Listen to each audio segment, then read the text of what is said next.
তারা 200 বছর ধরে মুসলমানদেরকে কাফের বানাইতে চায়, খ্রিস্টান বানাইতে চায়। যখন মানে ফেল করছে তখন তারা দুইটা সফট টার্গেট বাইর করছিল, যে দুই জায়গায় যদি সফট টার্গেট কারে বলে, যেখানে আঘাত করলে আপনি খুব ব্যথা পাবেন বা আপনার খুব ক্ষতি হবে, কিন্তু আঘাত করাটা সহজ। যেমন ধরেন জনসাধারণকে হত্যা করা কোনো যুদ্ধে, যেমন হিরোশিমা নাগাসাকিতে আমেরিকা অ্যাটম বোম দিয়ে কি মারছে, জাপানি সোলজার মারে নাই, কিন্তু জনসাধারণকে মেরে ফেলছে। তখনই জাপানি সম্রাট ঠিক করছে যে সে সারেন্ডার করবে, কারণ মানুষ না থাকলে সে জমিন দিয়ে কি করবে, সব মানুষ যদি মরে যায়। তো এটা হলো সফট টার্গেট, মানে নরম জায়গা। হিট করাটা সোজা, কিন্তু আপনি ক্ষতিটা অনেক বড় করবেন। একইভাবে জার্মানিতেও আপনার ড্রেসডেন বলে একটা জায়গাতে ইচ্ছা করে সিভিলিয়ানদেরকে মারছিল ব্রিটিশরা, যাতে জার্মানি মানে হাঁটু গেড়ে বসে তাদের সামনে আর কি। তো এইরকম সফট টার্গেট দুইটা কাফেররা বাইর করছিল। একটা হলো আমাদের মেয়েদেরকে তারা ঘর থেকে বাইর করবে, তাইলে আর ইসলাম থাকবে না। আরেকটা হইলো সুন্নাত থেকে আমাদেরকে বিচ্যুত করবে, আলাদা করবে।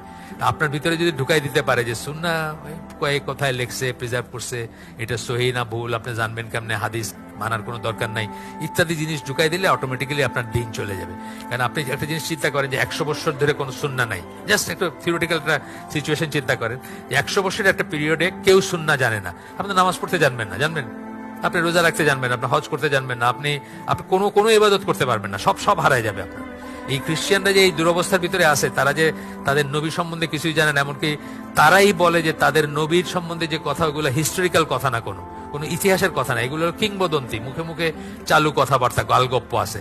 তাদের ছবি দেখবেন, তারা এখন তাদের নবীর ছবি আছে চার্চে, দেখবেন যে ব্লন্ড মানে কি, সোনালী চুল, নীল চোখ, সুইডিশ মনে হবে দেখলে। তাদের নবী কি সেরকম ছিলেন না? আপনার আমার মতো ছিলেন, সেমেটিক ছিলেন, চেহারা তার আপনার আমার মতো ছিল।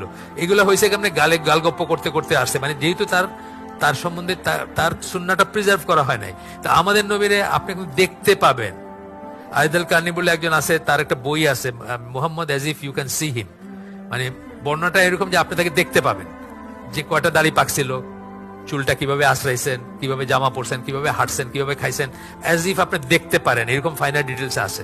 তো তারা তো আপনারে মানে তাদের মতো করে আমাদের মানে দিন হারানোর, ইমান হারানোর কোনো রিজন নাই। তারা হারাইতে পারে, কারণ তাদের সুন্নাহ তারা প্রিজার্ভ করে নাই। আমরা এমনকি এইটা পর্যন্ত জানি, আঙ্গুলটা নড়াইতেছি, এটা পর্যন্ত জানি যে আঙ্গুল নাড়াইতেন, কি ভাবে নাড়াইতেন, কয় রকম ভাবে নাড়াইতেন, মানে এইসব ফাইনাল ডিটেলস আসছে। চিন্তা করেন, মানে নামাজ তো আসছেই, তবে তো এইসব ডিটেলস গুলো আসছে।